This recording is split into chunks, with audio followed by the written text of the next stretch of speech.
This video is about liars, and that liar is me. 1 year ago, my entire life changed. I had just spent 2 incredible weeks exploring New York City, and it was time to go back to my home in Los Angeles. I knew going back to LA would feel kinda weird, but I didn't expect it to feel terribly wrong. I have to get out of here. That is the first thought I had as soon as I landed in LA. I hadn't even freaking left the plane, and my mind was already begging for me to leave LA and move to New York City. I had never felt my intuition communicate with me so strongly, because not only was my mind freaking out, but my body was in distress too. I remember I could feel my energy like so sensitive all over my skin and kind of feel the universe just warping around me and just like me not blending in with the energy in LA. I felt absolutely trapped. That night, I recorded a voice message on my phone on my way home. It went a little bit like this. I don't know how to do this anymore. I just want to get out of here. My body is fucking rejecting the lifestyle that I created in the past 4 years.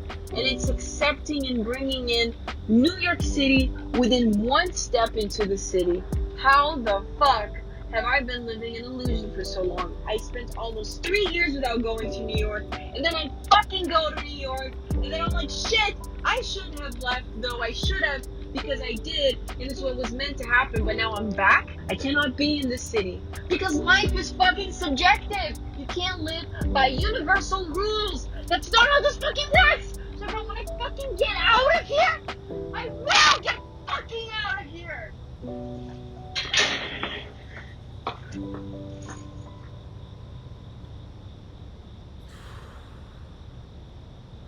Fuck, that absolutely sucks.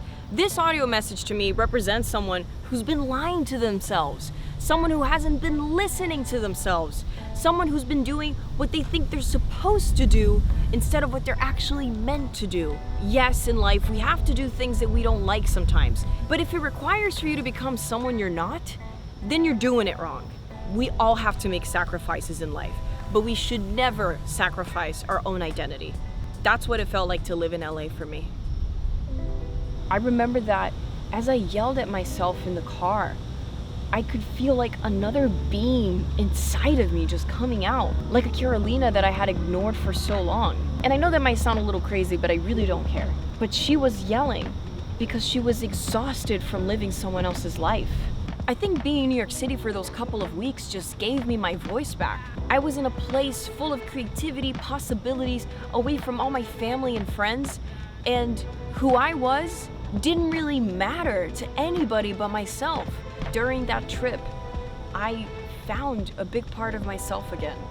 Honestly, it makes me sad to think how unkind I was being to myself at that time, living up to other people's standards other than my own. I started giving up on who I am by little things that I did every single day. And then one day you wake up and you can't recognize who you are anymore, and you don't even know how to be happy just for the sake of being happy. What are the ways that you're currently lying to yourself about the things that you want, about where you want to be, about who you want to be with even? Sometimes it just takes a really big moment of contrast to really trigger you to take control of your own life.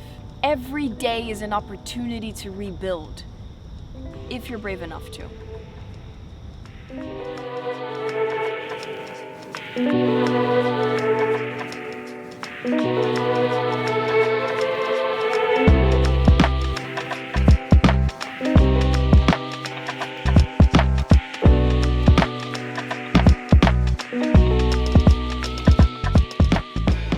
Now, a year later, I'm living in New York City. I have a great roommate, I am meeting incredible creators, having the most random interactions with New Yorkers every single day on the streets, and I finally feel like my soul is having the experiences that it should have been having. Now, that's not to say that living in New York City is an easy thing to do, because it is not. At least, even when things are a shit show, I'm like, it's a shit show in New York City. I'm still so grateful and so happy to be here that it's like, oh, okay, everything's going wrong, but hey, I'm in New York City living my dream. I'm finally in the right place for me and working on the most important relationship in my life, the one with myself. Your intuition is there guiding you at all times, and you have the choice to listen to it. And even though your intuition might be telling you you need to change your life completely, and that might sound like the scariest thing that you could ever do, just think that it's even scarier to live in denial and never truly fulfill your life's purpose. Now that, to me, is frightening.